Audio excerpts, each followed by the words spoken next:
Thank you for coming to visit me today. I'd like to welcome you all to what is Galion's Millionaire Row right here. You met Mrs. Freeze up there on the front step. My name is Adam Howard. I was born here in Galion in 1858. My parents were from Germany, where my father worked in a buggy shop.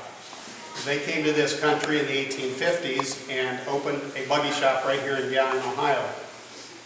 My brother George and I worked in the shop since we were little boys, and it was our dream to always take over operation from our father. I married a gal from New York City in 1881. Her name was Sarah Ann Murphy. In 1882, my father died, and I got to fulfill my lifelong dream and took over operation of the Howard Buggy Company. It was shortly after that we built a 3-story factory on West Church Street, right across from the Union Green Cemetery, and directly behind the Reformed Church on West Main Street. We built buggies that were sent all over the United States. Our buggies were known for their fine workmanship, and our company was known for its honesty and integrity. We did so well that we started another company in the 1890s, and it was called the Galion Buggy Company.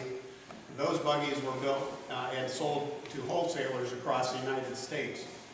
The buggy wheels for both companies were made right here in Galion by a business associate of mine by the name of the Flickinger family. My wife and I have 3 children, and they're all with us here. My oldest son was Arthur.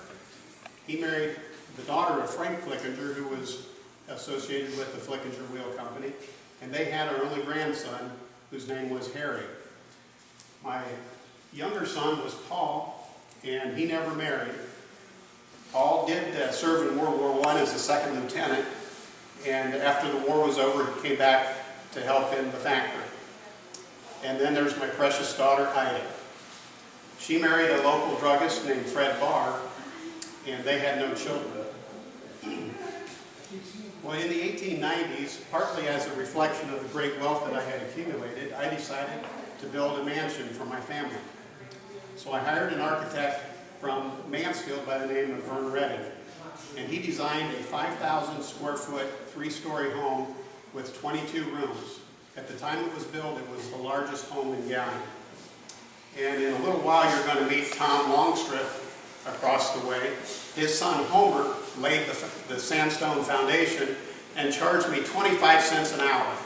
That was way more than I paid my best workers in my factory.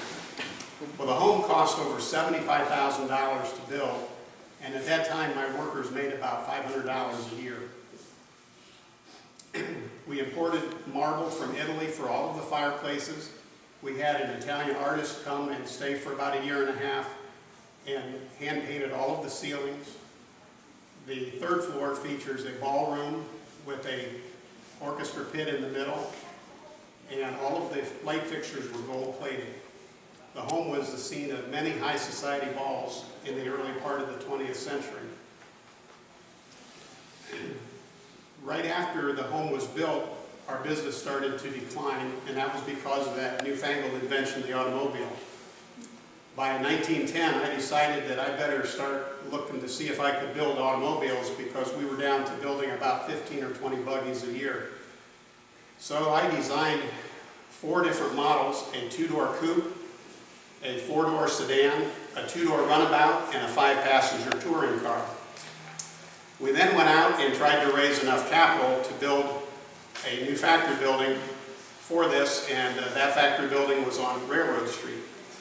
Well, all of the stockholders were local people, just like you, from Galion, and the farmers from the surrounding area.